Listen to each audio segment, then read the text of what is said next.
Hi YouTube, District Dog here. Today we're going to check out a product that I just recently bought from CB Adventure Supply in Fort Worth, Texas. This is a truck awning manufactured by 230. It's their Peregrine Awning and it's attached to my 2017 Off-Road Tacoma. Now the thing about this awning is it's really big. It's very well made.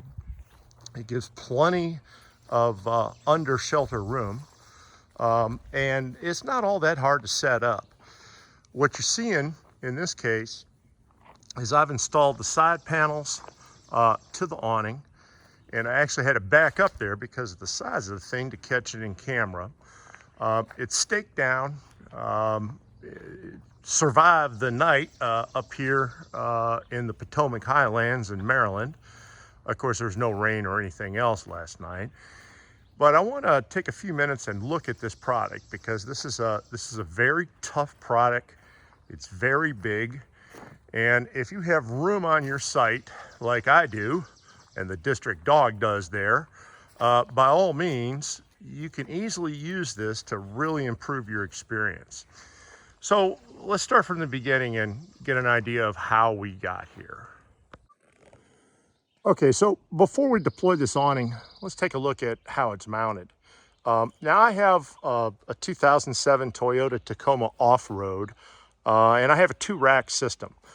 My front rack up here is the eezi-awn canine spine rack, and I put loose stuff and other types of things on top of that rack and bolt it down.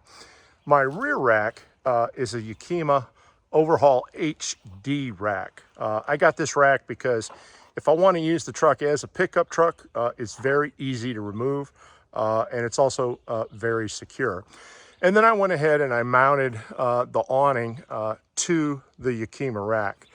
Now, one thing you need to understand, 230 does not, I say again, not provide you mounting hardware. They provide you this very, very beefy bracket, and they provide these bolts which go into the slots on the awning, but they do not provide the hardware to mount the bracket to a bar or to any other rack. The bracket itself is incredibly beefy. This thing is, really, really tough. This was mounted. I drove up Fire Trail roads to get to my site here. I probably spent a total of 2 or 3 hours on trails with this product installed, and it didn't move whatsoever. But one problem with these Yakima HD bars is that they extend outward several inches from where the rack joins. And on the end of these bars, you're going to see that there's a cap system. So the T-slot here that you use for mounting does not go all the way to the end. Because of that, I had to come up with a unique solution. The other problem is that Yakima has terrible stock right now on any of their T-bolt mounting systems. I could not find T-bolt hardware. So I called up CB Adventure Supply and I asked for some ideas. And it turns out that a 3/8 inch carriage bolt slides directly into the Yakima T-slot and works wonderfully. So I used grade 10 stainless steel, and these are lock nuts with the nylon inserts. Because of the overhang here, I had to reverse the bracket. So normally this section of the bracket is mounted to the bar. In my case, I reversed that and I used the section that would normally be mounted to the awning to mount to the bar. This brought the entire thing higher, but it also allowed this overhang. So when this thing is deployed, this extension here on the HD bar does not come into play. Because this was near the section of the awning that could be damaged by this particular bolt, I put an acorn nut over the top of this. This way it doesn't get caught on the threads and you don't have any other problems like that. The other advantage of using acorn nuts, if you want to, you can use them for security. So if you put an acorn nut on top of this nut right here, and you use some red Loctite on that acorn nut, that's not going to come off unless you have a heat gun. I would not recommend using red Loctite anywhere below this. Just use red Loctite on the acorn nut, and then all you have to do is heat that acorn nut. Once it gets hot, it's going to come right off if you're using red Loctite. So you can see how this came together. It's mounted very solidly. I mounted it so that the back hinges come to essentially where the tailgate is up, and then the front section here comes to just about where the door opens. So that's how it's mounted, and it's set up for use. Okay, so let's go ahead and unzip this. And the zipper, again, very beefy zipper. This is very, very beefy material. You can see how I'm going to clear that acorn nut. I'm going to keep coming on down here. Get through that and then come around this end. Come up here like this. And then we're going to flip this up so you can see how it's strapped up. And what you see right here is you see the 3 straps that hold up the awning itself. And all we have to do is remove these 3 straps, and then it's going to come down. Okay, so the bag is now unzipped, and I've unrolled the awning from the side of the bag. And you can see how it flips down. One thing that's important to look at here is, again, the construction quality of this awning. Now, if you look at this, these are solid aluminum. They're molded directly to a bracket base. And then the hinges here are very, very beefy. These are very tough. It appears that they're either machined, doesn't look like they're welded. And of course, they also have replaceable hardware. Everything about this product so far seems to be really, really tough. So I've now unfolded the awning. The awning is essentially loose from the pack, and you can see how it kind of deployed out. And now we're at the point where we have to strap it out, make sure it's set, and then install the poles. So here's the Peregrine 270 awning set up. It's now fully deployed. We've gone ahead and put the poles in. So the poles are supporting some of the weight of the structure. And the sun is about 12 o'clock right now, almost directly overhead. So you can see the shade that it is giving off. Now, let's take a look at some of the features of the actual awning. What you see right here are the arms, and the arms, of course, extend out to where the poles come into the arms. The poles are joined to the arms, and as you saw when I flipped them down, several of them are attached to the arms. 3 are not. The ones that are not are left for the remaining arms that you can put under there and get them up. Also, look at some of the quality on the inside of this product. What you're seeing right here is one of the joins where they join it to the arm. Notice that it's double stitched and also taped on the inside. You can also look at some of the zippers that come on this awning, and you're going to see that they're very tough. These are very, very tough zippers, and they have built-in poles and everything else. Now, where the awning flips around and comes toward the truck, you're going to see that there's a strap there. So that strap is provided, and you essentially hook it to anything that you have available, and then you can pull tension in the middle. Normally there's a pole right here, but I didn't put the pole there specifically because I'm doing this video so you can get the detail. And you can see how the strap comes in to the arm of the awning, and then it's joined around the back side. So the back end of the awning also has a strap. And again, I've taken that strap and I've hooked it onto a point on the rack and went ahead and tensioned it so it can pull the arms free. So this is essentially the setup. If you just want to stay here and use just the awning, it's a fairly simple thing to both put it up and take it down. but we're going to add the side panels to provide a complete enclosure, and then we'll take a look at how that works. So now we're ready to install the side panels. 230 provides these in some very nice bags, and each bag is labeled by the panel or wall number that it has to be installed. They don't fit too tight. They're fairly loose, so it's easy to get in and also easy to get out. 230 also gives you plenty of guidelines. In fact, and I won't open it, but this entire bag that was also provided is full of guidelines. There's probably 20 or more inside there. I actually didn't count it. That came with both the panels and the awning. They give you bags for all of your stuff that you can wrap up and put stuff in. And then they give you some real beefy pegs. These aren't the aluminum easy benders. No. These are steel. And they go in well, they stay in well, and you can use any type of full-size beater to get them in and out of the ground without damage.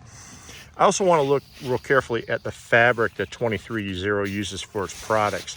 So this is a very beefy and very strong fabric. Everything that they have is essentially double stitch seamed on each side. The eyelets are very, very heavy duty. They're not going to pull out. The construction quality of this product is very high. I'm pretty sure it's made in China, but let me tell you, if it's made in China, 230 got their quality control right, because it is excellent quality, and I have no doubt that it will hold up for years. Okay, this is the starting point for zipping in the side panels. Now, I'm starting at right wall 1 and right wall 1 panel. Yeah, that's right, 230 tagged them. So as long as you have the tags together and the numbers are correct, you're installing the right panel on the right side of the awning. It was a little bit difficult for starting the zip. I had to lay this fabric over the top of my shoulder. And then the secret is that you don't want any tension when you start the zip. If you can get it loose by positioning it correctly, and once the zipper gets going about 6 or 7 inches, it becomes very easy just to pull the zipper and pull the panel up as you go along. So here's the starting point on panel number 2. Panel number 2 joins panel number 1 where the door here is located. And you got to, again, get it fit up inside there, start the zip, and then slowly start bringing it across. You can tell again that you're doing it right if the tag on the awning lines up with the tag on the panel. That's what you're looking for. Here's the joining zipper. So the joining zipper joins panel 1 and panel 2 together. The difference with the joining zipper is that you're going to see that there's no cover on the top of the zipper. The other zippers, each one that you'll see on the panels, have a covering on the top that protects the area where the zipper comes into the panel. Only the joining zipper is different. The easiest way to get these panels to zip is to do it from the outside, not from the inside. If you do it from the inside, you're going to have a little bit of a problem. But from the outside, it's a fairly simple process. Okay, so all the panels are now zipped in.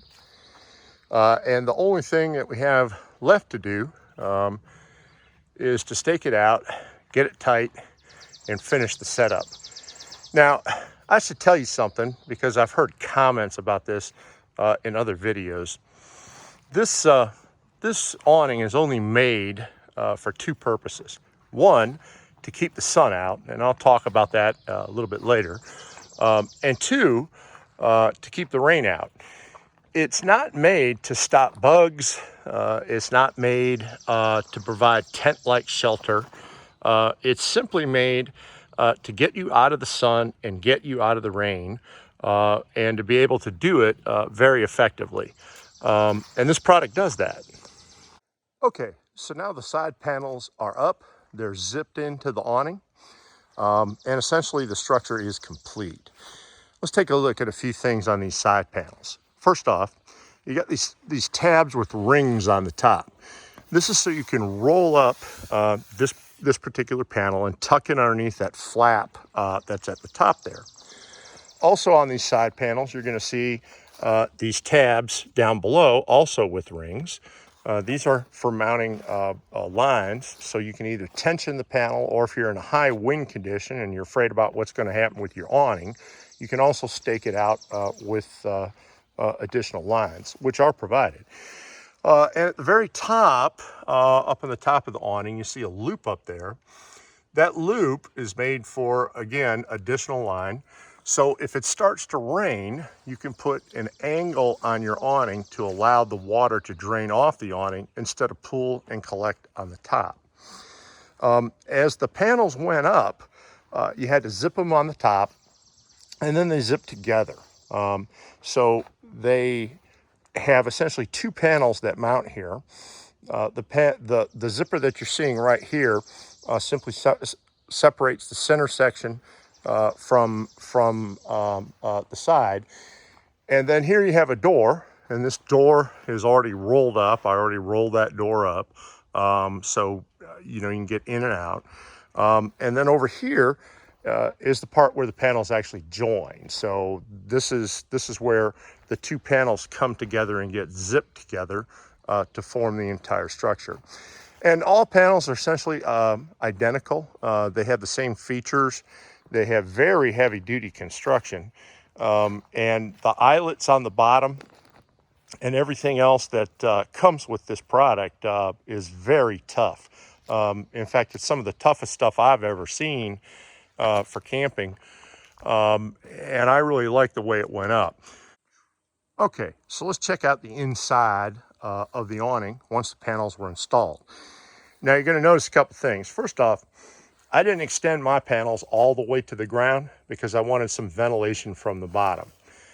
You're also going to see that the poles that come with it to support the awning structure are angled. I did this because it allows you to have a little bit more room to walk around, and the poles can easily be angled and tightened the way that I have this set up. All right, so let's walk inside. First thing you're going to see is it start getting really dark. Boom, there, we came out of the sun. The inside of these panels are coated with something that 230 calls light blacking technology. Essentially, it's a very dark coating. And so it gives you the impression that you're walking inside of a black painted room, which is essentially what it is. So first off, there's hardly any light that comes through. Now people wonder, why did they make something like this? Well, the answer is pretty simple. This awning and these panels are made for two reasons. And the first reason is to keep out the sun. So if you put light blocking technology or dark stuff on the inside, it prevents the transference of radiant heat from the sun to you on the inside. That also has a tendency to keep the air cooler on the inside of the awning, which is why it's like this. I put the little gap on the bottom specifically so if there is a breeze, it's going to get some wind inside, which is also going to help keep it cool. Now, here on the inside, you can get a sense of the room under this awning with the panels installed. I mean, you got a lot of room. You can walk around, you can, put a picnic table in here. You can do practically anything you want. I selected the passenger side model of this awning because I wanted to get to my passenger doors, not to my driver doors when they're covered. The setup here went pretty easy because I have a fairly large size lot that I'm sitting on, and it made it very easy to park the truck on a level surface, extend the awning, and then install the side panels. All right, so that about wraps it up for this particular video. I hope it gave you some information about the 230 Peregrine Awning. I like the product. I think it's very worthy. It's very robust. And I'm going to tell you, I'm going to use it a lot, and I'm going to enjoy it. Thanks for watching.